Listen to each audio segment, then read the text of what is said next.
Third factor আমরা কি বলি, ionisation potential directly proportional positive charge.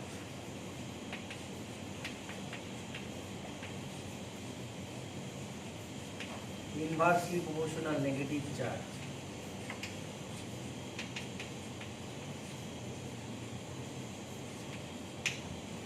তার মানে কি পজিটিভ চার্জ যত বাড়ে তার মানে কি নাম্বার অফ ইলেকট্রন তত কমে, নাম্বার অফ ইলেকট্রন যত কমে প্রোটন একই থাকে, তাহলে বেশি প্রোটন কম ইলেকট্রনকে অনেক স্ট্রংলি অ্যাট্রাক্ট করে, তাই জন্য আয়নাইজেশন এনার্জি বাড়ে।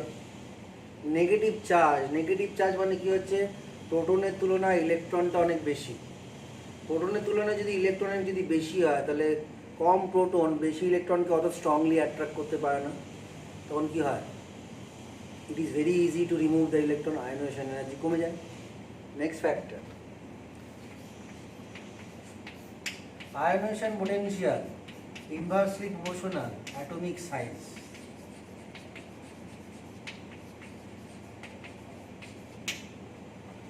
পরমাণুর আকার যত ছোট হয় ওখান থেকে ইলেকট্রন বার করা খুব কঠিন, কারণ ছোট জায়গা মানে ডেনসিটি বেশি, রিজিডিটি বেশি, রিজিড কোনো জিনিস থেকে ইলেকট্রন বার করাটা খুব ডিফিকাল্ট, তাই জন্য কী হয়, সাইজ যত ছোট হবে ইলেকট্রন বার করা খুব ডিফিকাল্ট, আয়নাইজেশন এনার্জি বেড়ে যায়। তাই জন্য আমরা দেখতে পারি কি যে along across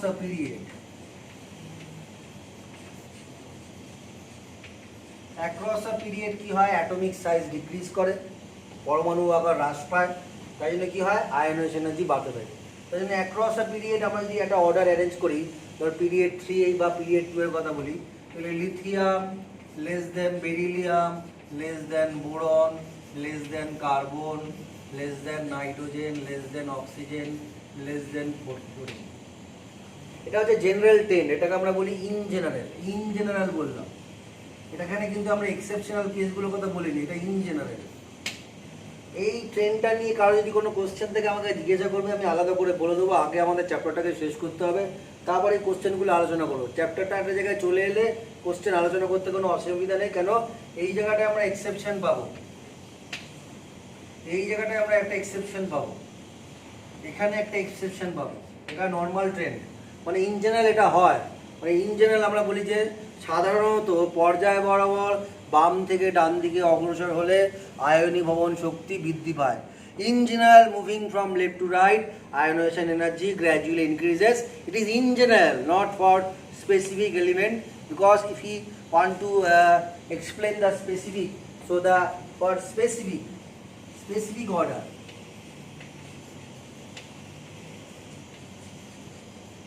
specific order ki hai, lithium less than boron less than beryllium less than carbon less than oxygen less than nitrogen less than fluorine। এটা নিজেরা এক্সপ্লেন করবি, এটা তোদের টাস্ক, নিজেরা এক্সপ্লেন করবি এটা কেন হলো, আমাকে আনসারটা পাঠাবে, আমি চেক করব। নেক্সট যেটা আমরা চলে আসবো হচ্ছে ইন আ গ্রুপ, শ্রেণী বরাবর কি পরিবর্তন হয়।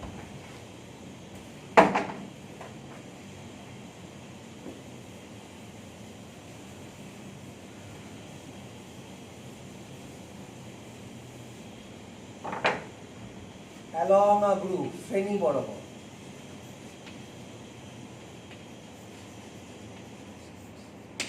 তাহলে if we move along a group, what happen, ionization energy gradually decreases, তাহলে along a group ionization energy gradually decreases, so we can write considering the group 1 or 1a, here you can say that ionization energy decreases down the group, so Na greater than,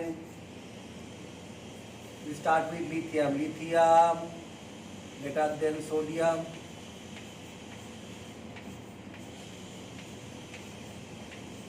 ফ্রান্সিয়ামটাকে আমরা রাখছি না কেন, ফ্রান্সিয়ামটা radioactive element নিয়ে normal ল্যাবরেটরিতে কাজ হয় না, he only works with the radioactive element in radioactive like Saha nuclear physics, Bhabha atomic research centre, in those lab we just doing researches, so we can't do the normal reaction taking the radioactive element like francium or barium actually, so we can't do that because these elements behave in a different or normal way, whereas the radioactive element behave in a different way, because radioactive element in which neutron proton ratio is greater than 1.51, so they have a tendency to disintegrate, bhenge jay.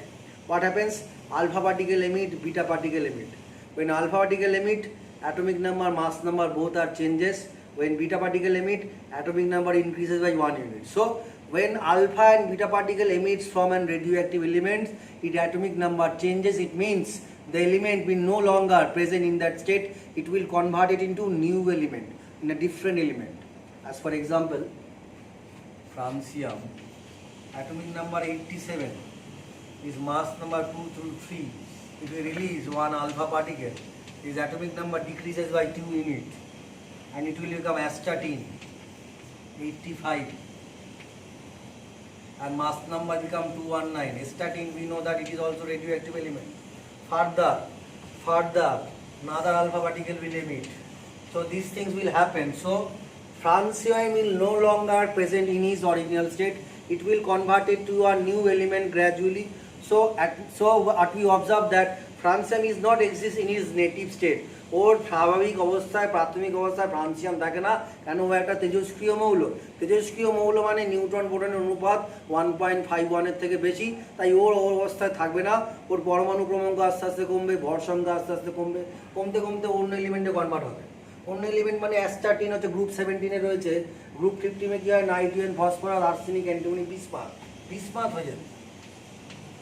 83 bismuth একটা radioactive element, bismuth একটা radioactive element. তাহলে ultimately কোথায় গিয়ে থামবে? যেখানে Newton proton ratio less than equal 1.51, সেখানে গিয়ে থামবে। কেন? আমরা কি বলি যে নিউটন প্রোটন রেশিও যদি 1.51 এর থেকে বেশি হয় সেগুলো রেডিওঅ্যাক্টিভ এলিমেন্ট হয়, সেগুলো আলফা আর বিটা পার্টিকেল এমিট করতে থাকে। তাহলে আলটিমেটলি ওরা কোথায় গিয়ে থামে? লেড। তাহলে আমরা সবসময় বলি একটা কথা, all the radioactive element ডিসইন্টিগ্রেট and ultimately they will stop their disintegration when they reach one of the isotope of lead. যখন লেডের কোনো একটা আইসোটোপে গিয়ে পৌঁছায় তখন দেখা যায় ওদের নিউটন প্রোটন রেশিওটা কি হয়? আইদার 1.51 হয় বা ওর থেকে কম হয়। তার জন্য কি হয়? ও লেডে গিয়ে আর ভাঙন হয় না। তাহলে আমরা বলি কি যে down the group ionisation potential decreases. কেন কি হচ্ছে?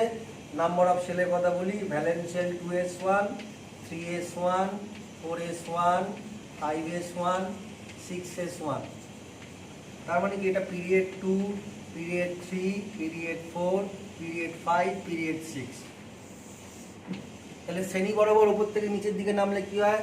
এক একটা করে কক্ষ বা কক্ষক অ্যাড হতে থাকে। তার ফলে কি হয়? পরমাণুর আকার আস্তে আস্তে বাড়তে থাকে, বহিস্থ অক্ষে ইলেকট্রন আস্তে আস্তে বাড়তে থাকে। তাহলে কি হয়? বহিস্থ অক্ষে ইলেকট্রনের সাথে নিউক্লিয়াসের দূরত্ব বাড়তে থাকে। So the distance between the valence shell and nucleus gradually increases, moving from top to bottom. That's why the outermost shell is weakly held. It is very easy to remove. So that's why we can say that down the groove ionization potential decreases in general, because here is also there is some exceptional cases. Next we come to the factor that is called electron affinity. So we'll come to the factor electron affinity. Before that I will give some problem to you. This is your task. You have to do this problem. Correct order of ionization potential. সঠিক ক্রমে সাজাও। Correct order of ionisation potential, সঠিক ক্রমে সাজাও। মানে এটার মধ্যে কি হয়? যে অপশানটাকে চুজ করতে হবে, বা আমি র্যান্ডম দিতে পারি। অপশান চুজ করলে better. Option A boron greater than aluminium, less than gallium, greater than indium, greater than thallium. এটা option A. Option B boron less than aluminium, greater than gallium, greater than indium, greater than thallium. Option C boron greater than aluminium, greater than gallium, greater than indium, greater than thallium. Option D, boron greater than aluminium, less than gallium, less than indium, less then thallium. এই প্রবলেমটা করতে হবে। তার সাথে আরেকটা problem করতে হবে, arrange in decreasing order. Arrange second ionization energy in decreasing order.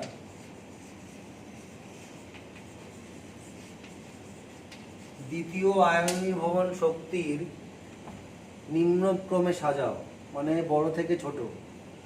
এলিমেন্টগুলো কি কি আছে? Lithium, beryllium, neon, carbon, boron. Second ionization energy বলেছি। এই দুটো প্রবলেম তোদেরকে করতে হবে। নেক্সটে যেটা আমরা চলে আসবো সেটা হচ্ছে electron affinity. Electron affinity means, electron affinity বলার আগে আরেকটা জিনিসও বলতে হবে, সেটা হচ্ছে application of ionisation energy.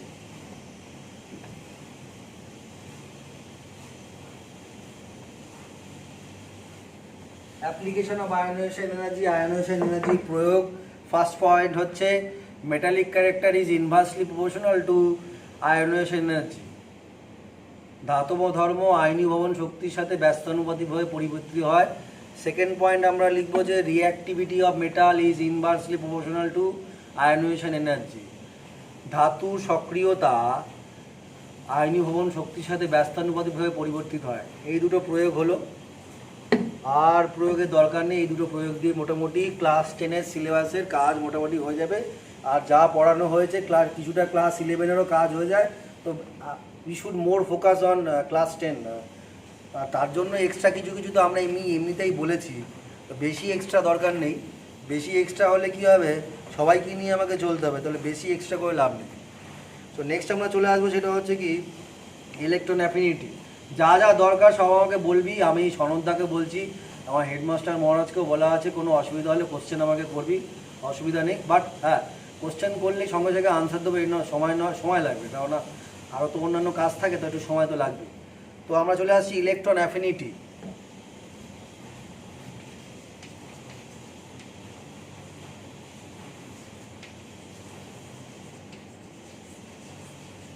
Electron আসক্তি যেটাকে বলা হয় ইলেকট্রন অ্যাফিনিটি। আর যদি শক্তি দিয়ে, এনার্জি দিয়ে যদি এক্সপ্রেস করি, তাহলে সেটাকে আমরা বলি কি ইলেকট্রন গেইন এনথালপি। এনথালপি কথাটাই মানে হচ্ছে শক্তি, এনার্জি। এটা হচ্ছে thermodynamics term, thermodynamics. It means by the application of heat movement of particle takes place. তাহলে আমরা বলছি কি যে এখানে যে হিটটা ইনভলভ হচ্ছে, এখানে ফর মোশনের জন্য, মানে পার্টিকেলটাকে মুভ করানোর জন্য যে এনার্জি। এবারে যে ইলেকট্রন আসক্তি, ইলেকট্রন অ্যাফিনিটি, আর দিকে হচ্ছে আমরা বলছি এনথালপি অফ ইলেকট্রন গেইন। এই দুটো টার্ম কিন্তু এনার্জিটিক্যালি একজন আরেকজনের অপোজিট। ইলেকট্রন অ্যাফিনিটি মানে কি হচ্ছে, ইলেকট্রনকে নেওয়ার কতটা বেশি টেন্ডেন্সি বা আসক্তি আছে। আর এনার্জির দিক দিয়ে কী হয়, যে যত ইলেকট্রন সহজে নেবে সে কী করবে, এনার্জিটাকে বাইরে বার করে দেবে। তাহলে যত ইজিলি কেউ যদি ইলেকট্রন নেয়, সে এনার্জি বার করে দেয়। কিন্তু সবাই কিন্তু ইজিলি ইলেকট্রন নিতে পারে না। কোনো কোনো এলিমেন্টের, মৌলের ক্ষেত্রে দেখা যায় কি, তাদের ইলেকট্রনিক কনফিগারেশন সাপোর্ট করে না যে ইলেকট্রনটাকে তারা সহজেই নিয়ে নেবে। তখন কি হয়, আমাদের কিছু ডিফিকাল্টি ফেস করতে হয়। কি ডিফিকাল্টি? তখন দেখা যায় যে এলিমেন্টের মধ্যে ইলেকট্রনটাকে ঢোকাতে গেলে আমাকে বাইরে থেকে এনার্জি দিতে হচ্ছে।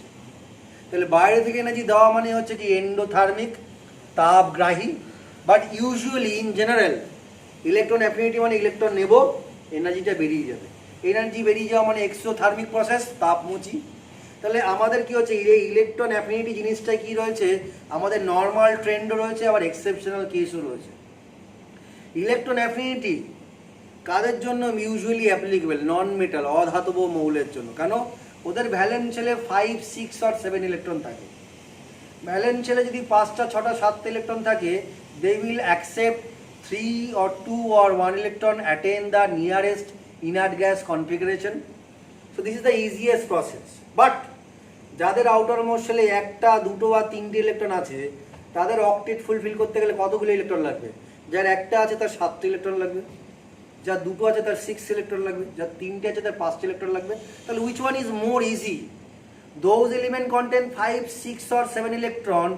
If they try to attain octet by accepting electron, they only need 3 or 2 or 1 electron. Whereas those element contain 1 or 2 or 3 electron in their valence shell. If they accept electron to attain octet, they need 7 electron or 6 electron or 5 electron. So addition of 3, 2 or 1 electron energetically favorable. Whereas addition of 7 electron, 6 electron or 5 electron energetically is not at all favorable.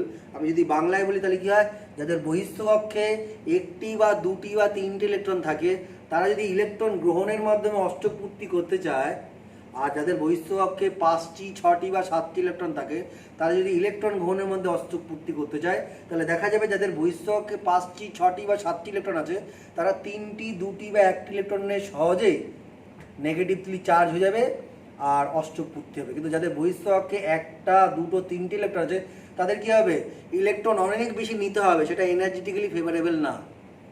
তাহলে এই এলিমেন্টগুলোতে যদি আমি electron ঢোকাতে চাই, যাদের valence শেলে 1টা বা 2টো বা 3টে ইলেকট্রন আছে, তখন আমরা ঢোকাতে পারবো না। কেন? এদের ইলেকট্রন অ্যাফিনিটি নেই। এদের ইলেকট্রন অ্যাফিনিটি নেই মানে আমার একটা জিনিস খাওয়ার ইচ্ছা নেই, আমি জোর করে খাইয়ে দিলাম, খাওয়ার পর বমি হয়ে গেল, সেটা করার তো কোনো মানে নেই। তাহলে আমাকে কী করতে হবে, যাদের ইলেকট্রন অ্যাফিনিটি আছে তাদের ওপর আমার বেশি দেখতে হবে। কিন্তু আমাদের পিরিয়ডিক টেবিল চ্যাপ্টারে কী হচ্ছে, এক্সেপশনে ভরা। তাহলে আমাদের যাদের 5টা, 6টা, 7টা ইলেকট্রন আছে ভ্যালেন্স শেলে তারা ইজিলি ইলেকট্রন নিয়ে নেবে, আর ইলেকট্রন যে ইজিলি নিয়ে নেবে ওরা এনার্জি রিলিজ করে। কিন্তু যাদের ভ্যালেন্স শেলে 1টা, 2টো, 3টে ইলেকট্রন আছে তারা যদি ইলেকট্রন নিতে চায়, তাদের ইলেকট্রন অ্যাফিনিটি নেই, ইলেকট্রন অ্যাফিনিটি অলমোস্ট 0, তখন কী হবে, তাদের মধ্যে যদি ইলেকট্রন আমি জোর করে ঢোকাই তাহলে বাইরে থেকে আমাকে এনার্জি দিতে হবে। বাইরে থেকে এনার্জি দেওয়া মানে হচ্ছে আমাদের এন্ডোথার্মিক প্রসেস।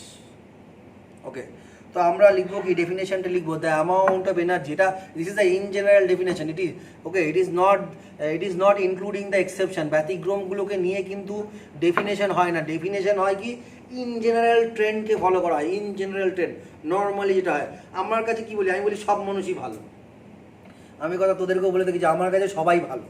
হ্যাঁ, সবাই তো ভালো, এবার সবার ভালো, সে সবাই তো একরকম ভালো নয়, সেটা আমি মাপতে পারছি না, কিন্তু আমি অবজার্ভ করছি যে কারোর মধ্যে 10টা গুণ ভালো রয়েছে, কারোর মধ্যে 9টা গুণ ভালো রয়েছে, কারোর মধ্যে 8টা গুণ ভালো আছে। তা তেমনি কী হচ্ছে, এই ইলেকট্রন অ্যাফিনিটি বলতে গেলে আমরা যখন জেনারেল ট্রেন্ড বলবো সবাইকে নিয়ে বলবো।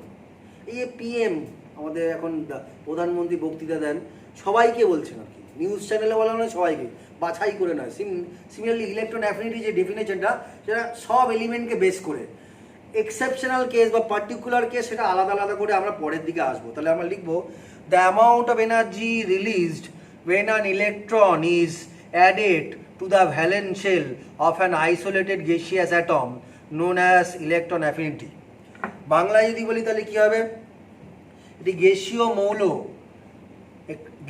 মৌল কোনো বলবো আইসোলেটেডকে বাংলায় আইসোলেটেডই বলছি, বাংলা টার্মটা আমি ভুলে গেছি। তো গ্যাসীয় মৌল যদি আইসোলেটেড অবস্থায় থাকে, সে যদি ইলেকট্রন গ্রহণ করে, তাহলে প্রতি একটি ইলেকট্রন গ্রহণের ফলে সে যে শক্তি নিঃসরণ ঘটে, এই ঘটনাটাকে আমরা বলি ইলেকট্রন আসক্তি। এবার যে ইলেকট্রন যে বেরিয়ে, ইলেকট্রন আসক্তি, এটা হলো ডেফিনেশন। এবার আমরা কি বলছি, ইন টার্মস অফ এনার্জি বলছি কি, ইন জেনারেল এটা আমরা লিখবো যে whenever any element accept one electron in general energy is released. Bangla আমরা বলবো কি, যে কোনো মৌল যদি একটি ইলেকট্রন গ্রহণ করে সাধারণত ইলেকট্রনের নিঃসরণ ঘটে। So the process is exothermic process, তাপমোচী পদ্ধতি। কিন্তু এটা সব জায়গায় এই জিনিসটা অ্যাপ্লিকেবল নয়, আমি দেখাচ্ছি কিরকম ব্যাপারটা। তাহলে আমরা বলছি এটা ইন জেনারেল ট্রেন্ড বলছি। আমি বললাম সাপোজ এক্স, বললাম এক্স, এটা অলরেডি ইন দ্য গ্যাসিয়াস স্টেটে রয়েছে। এই ইলেকট্রন নিল, নিয়ে কি হলো, এক্স মাইনাস হলো। এক্স মাইনাস হয়ে দেখা গেল কি হচ্ছে, এর ইলেকট্রন অ্যাফিনিটি, ইলেকট্রনের প্রতি আসক্তি, সেটা হচ্ছে পজিটিভ। পজিটিভ মানে কি হচ্ছে, এর ইলেকট্রনের প্রতি আসক্তি অলরেডি আছে, ইট has a normal tendency to accept electron. তখন কি হবে, এনার্জি কি হবে, energy of electron gain, E dot জি মানে এনথ্যালপি অফ ইলেকট্রন গেইন, সেটা হচ্ছে নেগেটিভ। তার মানে এটা হচ্ছে নর্মাল কেস। নর্মালি যখন এলিমেন্ট ইলেকট্রন নিয়ে নেয়, ইলেকট্রন অ্যাফিনিটিকে আমরা পজিটিভ বলি। পজিটিভ মানে কি, it has a normal tendency to accept electron. Now when an element accept electron, energy is release, শক্তি বেরিয়ে যায়, এটা নর্মাল ট্রেন্ড। কিন্তু এটা সবার জন্য অ্যাপ্লিকেবল নয়। কিরকম, আসি আমরা স্পেসিফিক এলিমেন্ট, অক্সিজেন। অক্সিজেনের ভ্যালেন্স শেলে 6 ইলেকট্রন থাকে। অক্সিজেন যদি একটা ইলেকট্রন নেয়, অক্সিজেন হয়ে যায় O মাইনাস। তাহলে অক্সিজেনের ভ্যালেন্স শেলে 6 ইলেকট্রন থাকে। ইট need only 2 electron two fulfil it's octet. তাহলে প্রথমে যখন, এবার কি হয় যে আমাদের ধারণা কি রয়েছে, আমাদের একটা ধারণা আছে কি যে আয়োনাইজেশন এনার্জি কি হয়, একসাথে ভ্যালেন্স শেলে 2 ইলেকট্রন ঝপ করে বার করে দিলাম। Magnesium electronic configuration 2.8.2, we instantly release the 2 electron. It is not that. We gradually release 1 electron, then other, then other, then other. That's why we said that successive ionization energy. Similarly, for the case of electron affinity, electron আসক্তির ক্ষেত্রে একই, electron গ্রহণ একটা একটা করে হয়, একসাথে 2টো electron ঢুকে যায় না, 3টে ইলেকট্রন ঢুকে যায় না, একটা করে ইলেকট্রন ঢোকে। তাহলে oxygen need 2 electron two fulfil octet, তো 2টো ইলেকট্রন দরকার, প্রথমে একটা ইলেকট্রন নিল, নেওয়ার পর দেখা গেল কিন্তু ইলেকট্রন অ্যাফিনিটিটা পজিটিভ, আর ইলেকট্রন গেইন এনথালপিটা নেগেটিভ। এটা হচ্ছে দেখা যাচ্ছে যে হ্যাঁ, ফার্স্ট যে ইলেকট্রনটা যখন অক্সিজেন নিল তখন দেখা গেল কি যে ইলেকট্রন অ্যাফিনিটিটা পজিটিভ আছে আর এটা নেগেটিভ আছে। তাহলে পজিটিভ কত, 141, নেগেটিভ কত, -141 কিলোজুল পার মোল। এটাও কিলোজুল পার মোল। তার মানে কি, পার মোলে ইলেকট্রন অ্যাফিনিটি 141 কিলোজুল, এতটাই অ্যাফিনিটি আছে, মানে অনেক বেশি অ্যাফিনিটি। কিন্তু এটা ভালো, এটা নর্মাল ট্রেন গেল যে হ্যাঁ ইলেকট্রন নিলাম, ইলেকট্রনের অ্যাফিনিটি পজিটিভ, মানে ইলেকট্রন নেওয়ার টেন্ডেন্সি বেশ ভালোই আছে, মানে একটা লোক বেশ মাটন খেতে ভালোবাসে, তা কি হলো, ওকে তো সবচেয়ে ভালো বিরিয়ানি পাওয়া যায় আমাদের আউদের বিরিয়ানি, তোরা হয়তো শুনে থাকবি, বা আর্সেলানের বিরিয়ানি পাওয়া যায়। ওই লোকাল যে আর্সেলান লেখা থাকে সেটা নয়, আউদের বিরিয়ানি খুব ভালো। হ্যাঁ, এবার একজন বললো স্যার আমি বিরিয়ানি খেতে খুব ভালোবাসি। আমি বললাম ঠিক আছে, ক প্লেট বিরিয়ানি খেতে পারি? ও বললো স্যার 3 প্লেট তো খেয়েই নেবো। এবার ও জানে না যে কিছু রেস্টুরেন্টে কী হয়, বিরিয়ানির দামও বেশি নিলে কী হয়, কোয়ান্টিটিতেও অনেক বেশি থাকে। তো আমি ওকে 1 প্লেট বিরিয়ানি দিলাম, ও ঝপঝপ করে খেয়ে নিল। 2 প্লেট বিরিয়ানি দিলাম, ঝপঝপ করে খেয়ে নিল। যেই 3 প্লেট দিলাম, 3 প্লেটের একটুখানি খেয়ে আর হচ্ছে না। কেন, ও যে স্যার আমি ভাবতেই পারিনি যে এক প্লেটে এতটা করে থাকবে, 2 প্লেট খেয়েই স্যার আমার অবস্থা খারাপ। আপনার সাথে চ্যালেঞ্জ লড়ছি যে 3 প্লেট বিরিয়ানি খাবো, 2 প্লেট খেয়েই তো আমার অবস্থা খারাপ। এবার 3 প্লেট বিরিয়ানি খেতে গিয়ে দেখা যাচ্ছে একটু ভাত দিতে গিয়ে মনে হচ্ছে যেন আমার অন্নপ্রাশনের ভাত বেরিয়ে আসবে, এরকম আমার মনে হচ্ছে। তো এখানেও ঠিক তাই হয়েছে, অক্সিজেন একটা ইলেকট্রন নিয়ে O মাইনাস হয়ে গেল, ইলেকট্রন অ্যাফিনিটি কি যে এত 141, তাহলে শক্তি বেরিয়েছে কত, 141 কিলোজুল। কিন্তু যখন O মাইনাস বেশি অবস্থায় আছে, when it accept that electron become O2 minus, তখন কি হয়, তখন হয় কি, with the previously added electron and the newly added electron, that is electronic repulsion, এই ইলেকট্রনটার সাথে ইলেকট্রনের একটা রিপালশন হয়। এবার কি করছে, এই ইলেকট্রনকে আর ভেতরে ঢুকতে দিচ্ছে না, রিপালশন হচ্ছে, মানে ও ঢুকতে চাইছে আর ওকে ঠেলছে। এবার আমরা কি চাইবো, আমরা চাইবো যে ওতে O2 মাইনাস হয়ে যায়। এবার ও যখন O2 মাইনাস হয়ে যাবে তখন তো ওর অষ্টক পূর্তি হয়ে যাবে, মানে অক্টেট ফুলফিল হয়ে যাবে। তো আমরা কি করছি, আমরা এরকম ঠেলার চেষ্টা করছি।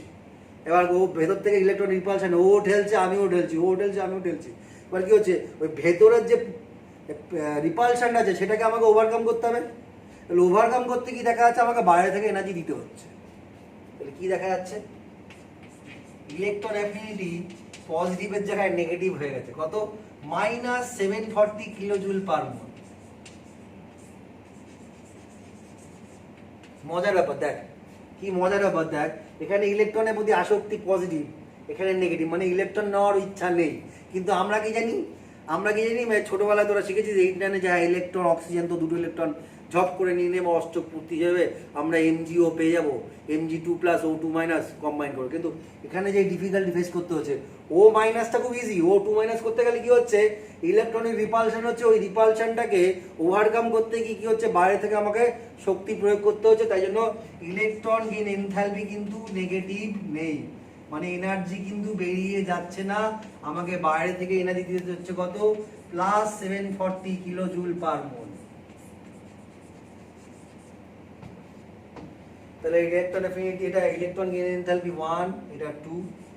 তাহলে ওভারঅল যদি আমরা মাপি যে ও থেকে O2- যখন হলো তখন overall electron gain enthalpy is obviously positive, plus এখান থেকে 140 বাদ দিলে 599 কিলোজুল পার মোল।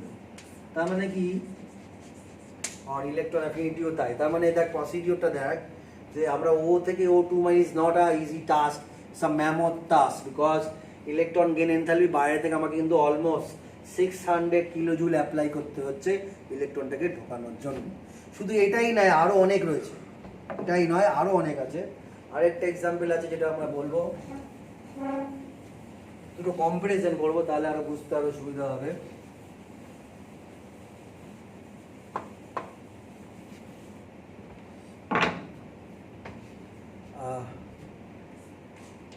দুটো এলিমেন্টকে কম্পেয়ার করছি, একটা ফ্লোরিন একটা নাইট্রোজেন। ফ্লোরিনের কি হচ্ছে 2.7, ফ্লোরিন কি করলো ইলেকট্রন নিল, বা যদি আমরা sp_df ডিগ্রি করি ভ্যালেন্স শেল হচ্ছে 2s2 2p5, মানে একটা ইলেকট্রন যদি নিয়ে নেয় তাহলে অষ্টক পূর্তি হবে, f বিকাম f-। এই লাইনটাকে আমি একটু করছি, এখানে দেখা যাচ্ছে যে ইলেকট্রন অ্যাফিনিটি পজিটিভ আর ইলেকট্রন গেইন এনথালপি নেগেটিভ। তাহলে এটা হচ্ছে নর্মাল প্রসিডিওর, হচ্ছে ইজিলি ইলেকট্রন নিয়ে নিচ্ছে। But in case of nitrogen আমরা কি দেখবো 2s2 2p3। আমরা অরবিটালের কনসেপ্ট পড়েছি, অরবিটালের কনসেপ্টে আমরা কি বলছি যে অরবিটাল যদি হাফ ফিল্ড হয় স্টেবল ইলেকট্রনিক কনফিগারেশন, তাহলে নাইট্রোজেন অলরেডি স্টেবল আছে। তাহলে নাইট্রোজেন যদি অলরেডি স্টেবল থাকে ওর মধ্যে ইলেকট্রন ঢোকানোটা খুব ডিফিকাল্ট, মানে অলরেডি স্টেবল মানে হচ্ছে একজন বলছে আমার খুব একটা চাহিদা নেই, আমার মোটামুটি মাস গেলে মোটামুটি 45-50 হাজার টাকা যদি পেয়ে যায় আমার খুব একটা চাহিদা নেই, আমার বেশি দরকার নেই। তো নাইট্রোজেন সেরকম, ও 50,000 টাকা মাইনে পায়, তো বলছে 50,000 টাকা দিব্যি আমার চলে যায়, প্লাস কিছু সেভিংসও হয়, আমার এর থেকে বেশি দরকার নেই। ঠিক আছে, আরেকজন কি বলছে, আরেকজন প্রথম চাকরি পেলো, চাকরি পেয়ে বললো যে আমার 25,000ই হয়ে যাবে। এবার 25,000 থেকে আস্তে আস্তে 50,000 পৌঁছলো, 50,000 গিয়েও সে থামছে না, সে আরও অতিরিক্ত ইনকাম করার জন্য রাত বিরোধে এদিক ওদিক সেলসম্যানের মতন ঘুরে ঘুরে বেরিয়ে টাকা ইনকাম করছে 1 লাখ টাকা। যেদিনকে 1 লাখ টাকা ইনকাম করছে সেদিনকে ও থামেনি 2 লাখ টাকা, এই করতে করতে সে অসুস্থ হয়ে পড়েছে। কিন্তু নাইট্রোজেন কি হচ্ছে 50,000 টাকা ইনকাম করে, ঠিক আছে না আমি 50,000 টাকায় আমার চলে যাবে, এবার প্রত্যেক বছর যদি ইনক্রিমেন্ট 2% হলে আমি স্যাটিসফাইড, এর থেকে বেশি আমার দরকার নেই। এবার এই জায়গায় এসে এরকম একজন লোককে কি কেউ বলছে না তোমাকে আমি 2 লাখ টাকা দেবো, রাতে 2 ঘন্টা কাজ করো, তাহলে তুমি কিন্তু 2 লাখ টাকা পাবে রাতে 2 ঘন্টা প্রত্যেক দিন। এরকম 2 ঘন্টা বলছে না আমি কিছুতেই রাজি নাই, কিছু রাজি নাই। কি করলো, নাইট্রোজেনকে বাড়ি থেকে তুলে নিয়ে এলো, তুলে নিয়ে টর্চার করলো, করে বললো না করতেই হবে। তার মানে কি নাইট্রোজেন কিন্তু ইজিলি কিন্তু রিয়াকশনে পার্টিসিপেট করে না, মানে ইউজুয়ালি ও ইলেকট্রন নেবে না। তার কারণটা কি, ওর ভ্যালেন্স শেলে কি হচ্ছে 2s2 2p3, ও হাফ ফিল্ড, এটা completely filled, half filled stable ও কিছুতেই করতে চায় না। তাহলে বাইরে, তার মানে কি এ যদি ইলেকট্রন নেয়, তাহলে এর স্টেবল ইলেকট্রনিক কনফিগারেশনটা স্টেবল থাকবে না, আনস্টেবল হয়ে যাবে। তাহলে স্টেবল থেকে আনস্টেবলে করতে গেলে কি করতে হচ্ছে, আমার ইলেকট্রন অ্যাফিনিটি নাইট্রোজেনের জন্য কি হচ্ছে আমার নেগেটিভ হয়ে যাচ্ছে, মানে ওর কোনোভাবে ইলেকট্রন নেওয়ার টেন্ডেন্সি নেই। তো ইলেকট্রন অ্যাফিনিটি কি হচ্ছে, ফার্স্ট ইলেকট্রন অ্যাফিনিটিটা নেগেটিভ, তাই ইলেকট্রন গেইন এনথালপিটা positive. First electron gain enthalpy নাইট্রোজেনের জন্য পজিটিভ। তার এক্সপ্লেনেশনটা কি, নাইট্রোজেনের ইলেকট্রনিক কনফিগারেশন কি বলছে, it is a stable electronic configuration, it is completely field, it is half field, stable, so there is no way you can destabilize it. To destabilize, you have to put energy from outside. That's why the electron gain enthalpy is positive and electron affinity is negative. That means it has no affinity to attract or to add electron from outside. So this is one of the exceptional cases regarding the electron affinity. Next, আমরা চলে আসবো হচ্ছে factors affecting electron affinity. ফ্যাক্টরের মধ্যে first factor হচ্ছে electron affinity is inversely proportional to atomic size. Electron affinity পরমাণুর আকারের সাথে ব্যস্তানুপাতিকভাবে পরিবর্তিত হয়। সেকেন্ড ফ্যাক্টর রয়েছে কি electron affinity directly proportional to positive charge, inversely proportional to negative charge. তাহলে ধনাত্মক আধানের সাথে সমানুপাতিকভাবে পরিবর্তিত হয় আর ঋণাত্মক আধানের সাথে ব্যস্তানুপাতিকভাবে পরিবর্তিত হয়। আর আমরা চলে আসবো শ্রেণী এবং পর্যায় বরাবর পরিবর্তন, ভেরিয়েশন অ্যাক্রস আ পিরিয়ড অ্যাক্রস গ্রুপ। তাহলে আমরা লিখবো যে moving from left to right across a period electron affinity gradually increases in generally. এই কথাটা আমাকে বলতে হবে। সাধারণত বাম থেকে ডান দিকে অগ্রসর হলে ইলেকট্রনের প্রতি আসক্তি বৃদ্ধি পায়।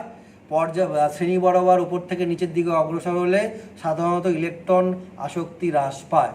or in general moving from top to bottom, if you move electron affinity gradually decreases. This is the in general trend. তার মধ্যে এক্সেপশনাল কেস বললাম, আরেকটা এক্সেপশনাল কেস বলা বাকি আছে সেটা বলছি। আরো দুটো না আরো তিনটে এক্সেপশনাল কেস বলা বাকি আছে সেটা আমরা বলছি। আমরা বললাম কি যে শ্রেণী বরাবর উপর থেকে নিচের দিকে নামলে ইলেকট্রন অ্যাফিনিটি ইলেকট্রনের আসক্তি হ্রাস পায়, কিন্তু আমরা এখানে এক্সেপশনাল কেস আমরা দেখব যার মধ্যে ভ্যালু দরকার নেই। একটা বলছে যে ফার্স্ট এক্সেপশন বলছি যে electron affinity chlorine greater than chlorine. আরেকটা আমরা বলছি যে electron affinity sulphur greater than oxygen. আর এটা বলছি electron affinity phosphorus greater than nitrogen.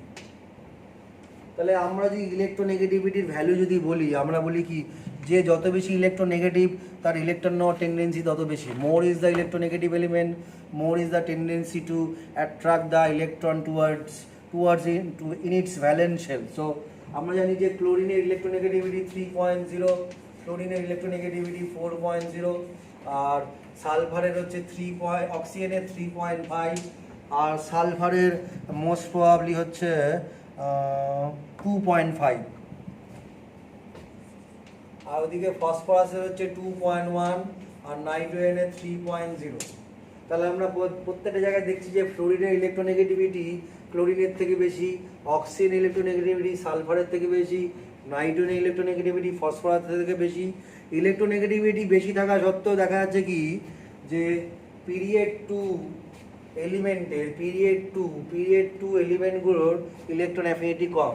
তাহলে ক্লোরিন হচ্ছে পিরিয়ড 3-তে আছে, ক্লোরিন পিরিয়ড 2-তে আছে, সালফার পিরিয়ড 3-তে আছে, অক্সিজেন পিরিয়ড 2-তে আছে, ফসফরাস পিরিয়ড 3-তে আছে, নাইট্রোজেন পিরিয়ড 2-তে আছে। তাহলে ইলেকট্রোনেগেটিভিটি বেশি থাকলে কি ইলেকট্রন নেওয়ার টেন্ডেন্সি অনেক বেশি, এটা আমরা বলে থাকি। কিন্তু এর মধ্যে এক্সেপশনাল কেস কি রয়েছে, আমরা কি বলছি যে ক্লোরিন ইলেকট্রন একটা নিলে it will become Cl-, fluorine একটা নিলে it will become F- at an octet হয়ে যায়।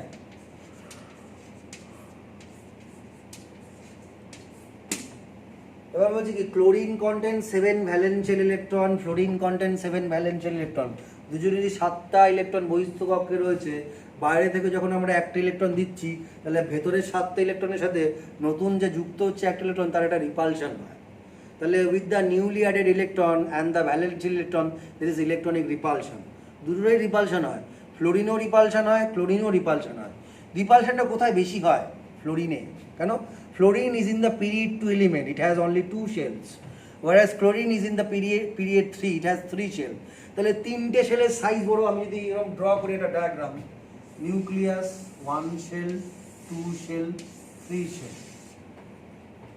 আমার বাড়িতে 2টো বেডরুম আছে, 10 জন লোক এসে ঘুমালো। আমার বাড়িতে 3টে বেডরুম আছে, 10 জন এসে ঘুমালো। কোথায় বেশি ঠাসাঠাসি হবে? 2টো বেডরুমে 10 জন, 3টে বেডরুমে 10 জন যদি ঘুমায় কম ঠাসাঠাসি হবে। তাহলে ঠাসাঠাসি দুটো জায়গাতেই হচ্ছে। 3টে বেডরুমে 10 জন ঘুমালে এক একটা খাটে নিশ্চয়ই 4 জন করে ঘুমোচ্ছে, সেখানে একটু ধাক্কাধাক্কি হচ্ছে। তাহলে প্রবলেম দুটোতে হচ্ছে। প্রবলেম কোথায় কম?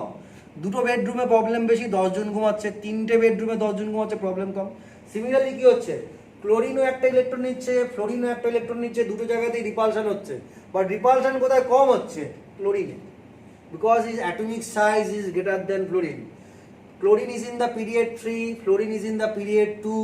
Although fluorine electronegativity is more than chlorine, but electron affinity of chlorine is greater than fluorine due to its atomic size. Chlorine atomic size is greater, so electronic repulsion of chlorine is less than fluorine. Similar reason for sulfur and oxygen. Sulfur is in the period 2, period 3, oxygen period 2. So here by adding the two electron, in both the cases repulsion will take place, but in case of sulfur less electronic repulsion, in case of phosphorus less electronic repulsion, although the later elements মানে পরের দিকের মৌলগুলোর তড়িৎ ঋণাত্মকতা বেশি, but atomic size here the dominating factor compared to the electronegativity. যার atomic size যত বেশি হবে তার ইলেকট্রন নেওয়ার টেন্ডেন্সি তত বেশি, কেন? রিপালশন কম হবে। ওকে, নেক্সট আমরা চলে আসবো হচ্ছে ইলেকট্রোনেগেটিভিটি। ইলেকট্রোনেগেটিভিটি ইলেকট্রন অ্যাফিনিটি আর আয়নাইজেশন পোটেনশিয়ালের থেকে একটু অনেকটা আলাদা, কারণ ইলেকট্রোনেগেটিভিটি হচ্ছে একটা রিলেটিভ টার্ম। সাপোজ মনে কর এটা অ্যাজাম্পশন, এগুলো তো মানে এগুলো বোঝাতে গেলে আমি অ্যাজাম্পশন করলাম যে আশেপাশে কোথাও হাইট মাপার কোনো ইনস্ট্রুমেন্ট নেই, কোনো ফিতে নেই, কিছুই নেই। এবার আমরা দেখতে পাচ্ছি কি একটা ছেলে খুব লম্বা, হাইট অনেক বেশি হাইট। আমাদের স্কুলে একটা ছেলে আছে অনেক লম্বা হাইট রয়েছে, প্রায় 6 ফিটের মতন কাছাকাছি। তা আমি বললাম যে সেই লোকটা হচ্ছে এর হাইট সবচেয়ে বেশি। বললাম যে অরেঞ্জের থেকে এর হাইটটা একটু কম, এর হাইটটা আরো কম। তাহলে এগুলো রেফারেন্স রিলেটিভ। তাহলে এর রেসপেক্টে বলছি এর হাইট কম আর এর হাইট কম, রিলেটিভ। ইলেকট্রোনেগেটিভিটি ওটা relative term. With respect to the highest electronegative element we determine other elements electronegativity. সর্বোচ্চ তড়িৎ ঋণাত্মক মৌলের সাপেক্ষে অন্যান্য মৌলের আমরা তড়িৎ ঋণাত্মকতা নির্ধারণ করি, ঠিক আছে? তাহলে আমরা এটা যদি ডেফিনেশন বলি তাহলে লিখবো the tendency of a covalently bonded atom to attract the bonded pair of electron towards itself is called electronegativity. সমযোজী বন্ধনে আবদ্ধ পরমাণুগুলি বন্ধনজোড় ইলেকট্রনকে নিজের দিকে টানার প্রবণতাকে তড়িৎ ঋণাত্মকতা বলা হয়। ইহার কোনো একক নেই, ইট হ্যাজ নো ইউনিট। এটার কোনো একক নেই, এটাকে আমরা রিলেটিভভাবে বলি। আমি একটা এক্সাম্পল দিচ্ছি, সেটা দিয়ে ইজিলি আরো বোঝা যাবে যে কি করে হচ্ছে। তার আগে আমাদের এটা বলে নেওয়া দরকার যে Pauling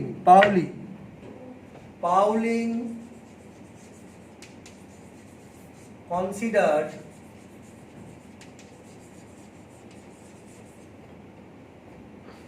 electronegativity of fluorine as 4.0. তাহলে পাউলিং তড়িৎ ঋণাত্মকতা 4.0 করেছিলেন একটা একটা এক্সপেরিমেন্ট দিয়ে। সেটাকে বলা হয় পাউলিং এর ইলেকট্রোনেগেটিভ স্কেল। আরেকটা ইলেকট্রোনেগেটিভ স্কেল আছে, সেটাকে বলা হয় শোমেকার স্টিভেনসন ইকুয়েশন দিয়েও আমরা ইলেকট্রোনেগেটিভিটি স্কেল বার করি, কিন্তু আমাদের ক্লাস 10 ওগুলো লাগবে না। জাস্ট নামগুলো তোদের মনে হয়তো প্রশ্ন হতে পারে যে পাউলিং কি করে 4.0 বার করলেন।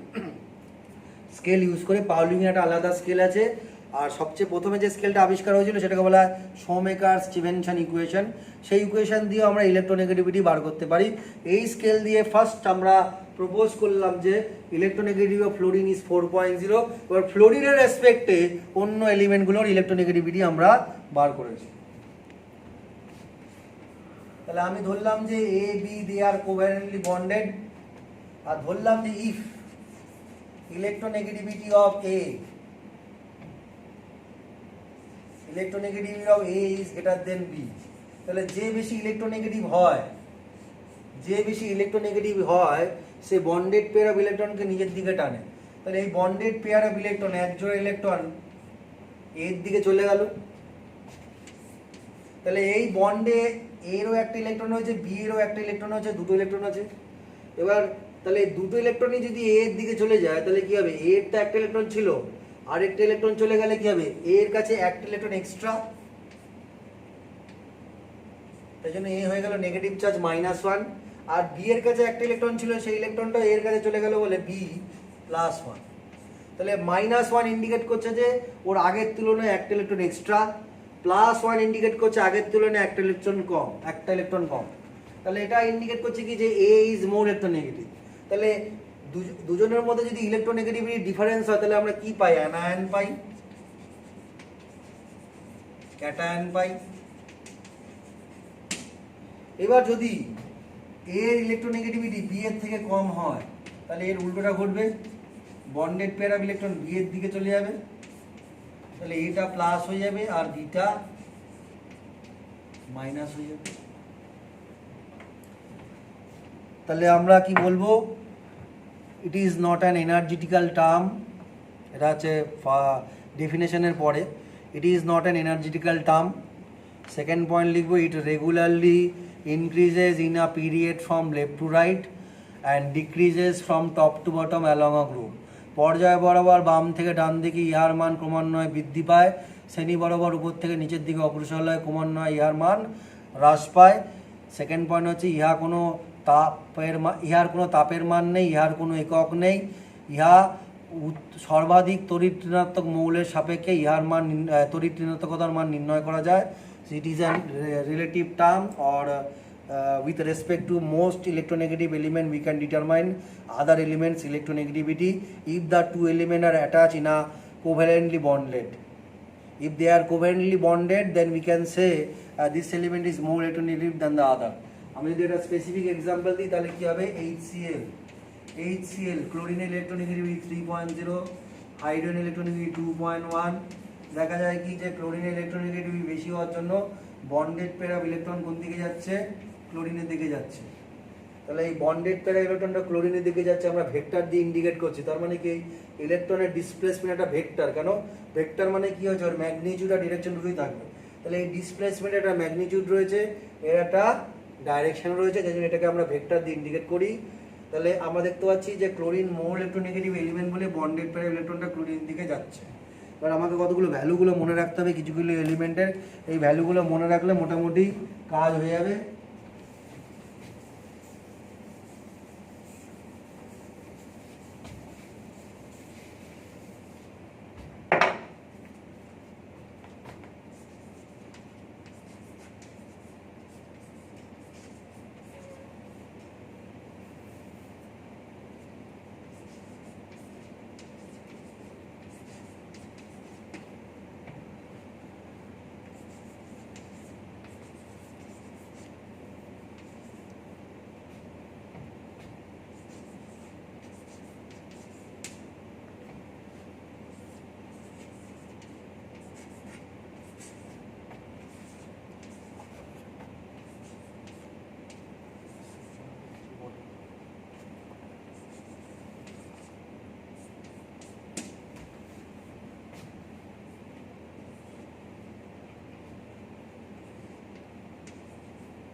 মোটামুটি এই এলিমেন্টের এই কটা ইলেকট্রোনেগেটিভিটির ভ্যালু যদি মনে রাখা যায় তাহলে আর কোনো প্রবলেম হওয়ার কথা নয়। আর হাইড্রোজেনের হচ্ছে 2.1, হাইড্রোজেনের ইলেকট্রোনেগেটিভিটি 2.1। মোটামুটি এই ভ্যালুগুলো জেনে রাখলে আর অসুবিধা হওয়ার কথা নয়। অ্যাপ্লিকেশনটা লিখি, application of electronegativity. First application আমরা কি লিখবো যে metal have low, first application হচ্ছে metallic and non metallic nature, ধাতব এবং অধাতব ধর্ম। Generally metal have low electronegativity and non metal have high electronegativity, so we can say metallic character increases down the group and decreases moving from left to right across a period. Bangla যদি বলি, যা ধাতু সাধারণত তড়িৎ ঋণাত্মকতা কম আর অধাতুদের তড়িৎ ঋণাত্মকতা বেশি, তাই শ্রেণী বরাবর ওপর থেকে নিচের দিকে অগ্রসর হলে তড়িৎ ঋণাত্মকতা হ্রাস পায় এবং বাম থেকে ডান দিকে অগ্রসর হলে তড়িৎ ঋণাত্মকতা বৃদ্ধি পায়। সেকেন্ড পয়েন্ট লিখবো হচ্ছে বন্ড এনার্জি, বন্ধন শক্তি। সেখানে আমরা লিখবো যে bond energy is directly proportional, bond energy is directly proportional difference in electronegativity, difference in electronegativity। তাহলে ডিফারেন্স ইন ইলেকট্রোনেগেটিভিটি সেটাকে আমরা এক্সপ্রেস করি কি দিয়ে, একটা স্পেশাল সাইন আছে সেটাকে বলি আমরা কাই, কাই দিয়ে ইন্ডিকেট করি। সাপোজ আমি ধরলাম যে এ এলিমেন্ট রয়েছে আর একটা রয়েছে বি এলিমেন্ট, এর ইলেকট্রোনেগেটিভিটি কাই এ, এটার এলিমেন্ট কাই ভি। তাহলে এখানে আমরা বলছি যে বন্ড এনার্জি ডাইরেক্টলি প্রপোর্শনাল কাই এ মাইনাস কাই বি। যেটাকে প্রথমে লিখবো তার ইলেকট্রোনেগেটিভিটি অবভিয়াসলি বেশি হওয়া উচিত, মানে chi A should be greater than chi B. তাহলে ডিফারেন্স ইন ইলেকট্রোনেগেটিভিটি যত বেশি হবে বন্ড এনার্জি তত বেশি হবে। বন্ড এনার্জি মানে হচ্ছে বন্ডকে ভাঙতে গেলে যে এনার্জি, বন্ডের মধ্যে যে এনার্জি থাকে সেটা। আচ্ছা, এরপরে যেটা আমরা চলে আসবো হচ্ছে, তাহলে এর রেসপেক্ট একটা এক্সাম্পল যদি আমাদের দেওয়া যায়,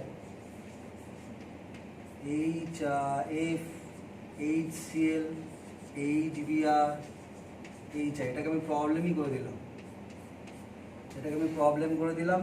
প্রবলেম যে arrange them in decreasing order of bond energy, bond শক্তির ঊর্ধ্বক্রমে সাজাও, H F H Cl H Br H I, এটা কোশ্চেনটা দিলাম। আচ্ছা, এরপরে আমরা যেটা চলে আসবো সেটা হচ্ছে থার্ড অ্যাপ্লিকেশন, সেটাকে আমরা বলি শোমেকার-স্টিভেনসন ল আর শোমেকার-স্টিভেনসন ইকুয়েশন, যেটা দিয়ে আমরা ইলেকট্রোনেগেটিভিটি বার করতে পারি যদি আমাদের ডায়ামিটার দেওয়া থাকে। তাহলে সেটা আমরা লিখবো কি, শোমেকার-স্টিভেনসন ইকুয়েশন। সেই শোমেকার-স্টিভেনসন ইকুয়েশন কি বলছে যে যদি আমাদের ডায়ামিটার দেওয়া থাকে, মানে ইন্টারনিউক্লিয়ার ডিস্টেন্স যদি দেওয়া থাকে, আর তাহলে আমরা কিন্তু বার করতে পারি যে এটা, সেটা লিখি যে আর এ প্লাস আর বি মাইনাস 0.09 কাই এ মাইনাস কাই বি আংস্ট্রম। মানে এটা কি হচ্ছে, যদি আমি ইলেকট্রোনেগেটিভিটি এ আর বি যদি বার করতে পারি তাহলে এখান থেকে আমরা ডায়ামিটার বার করতে পারবো। আর উল্টো কথা যদি বলতে পারি, যদি হায়েস্ট কোনো মানে এই এলিমেন্টে যদি ইলেকট্রোনেগেটিভিটি যদি আমি জানি আর diameter radius of A radius of B যদি জানি, তাহলে বি এলিমেন্টের ইলেকট্রোনেগেটিভিটি আমরা বার করতে পারবো। এই যে আমরা বললাম না যে ফ্লোরিনের ইলেকট্রোনেগেটিভিটি ম্যাক্সিমাম 4.0, তাহলে 4.0 ইলেকট্রোনেগেটিভিটি যদি ফ্লোরিনের যদি জানি, আর যদি যে এলিমেন্টগুলো বন্ডে ইনভলভ, সাপোজ এইচ এফ, আমরা যদি রেডিয়াস, হাইড্রোজেনের রেডিয়াস যদি জানি, ফ্লোরিনের যদি রেডিয়াস জানি, তাহলে আমরা ডায়ামিটার বার করতে পারবো। তাহলে রেডিয়াস এটা জানি, রেডিয়াস জানি, ডায়ামিটার আমরা জানি, ইলেকট্রোনেগেটিভিটি ফ্লোরিনের জানি, ফ্লোরিন ইলেকট্রোনেগেটিভিটি হচ্ছে 4.0, তাহলে হাইড্রোজেনের ইলেকট্রোনেগেটিভিটি ওখান থেকে বার করতে পারবো। মানে এইভাবে এই ইকুয়েশনটা, এই স্কেলটা ইউজ করে আমরা কিন্তু ফ্লোরিনের রেসপেক্টে অন্য এলিমেন্টগুলোর আমরা ইলেকট্রোনেগেটিভিটি বার করতে পেরেছি। এগুলো কোনো র্যান্ডাম না যে মুখে এলো আমরা ভ্যালুগুলো বসিয়ে দিলাম, এরকম ব্যাপারটা একেবারেই নয়।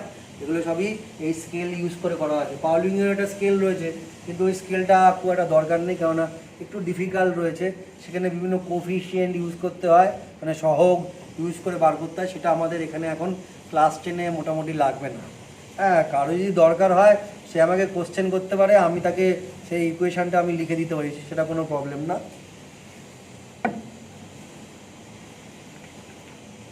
আমি জাস্ট একটা প্রবলেম দিচ্ছি, সেই প্রবলেমটা তোরা কর, লেখ।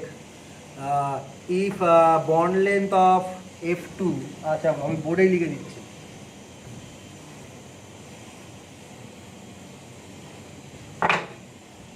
if bond length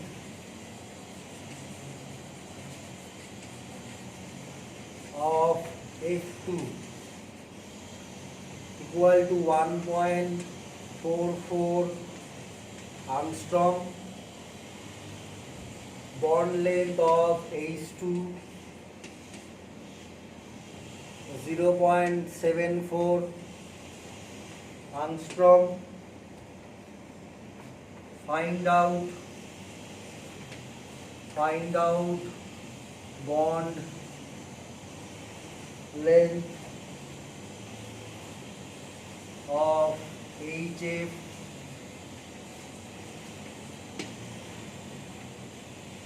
given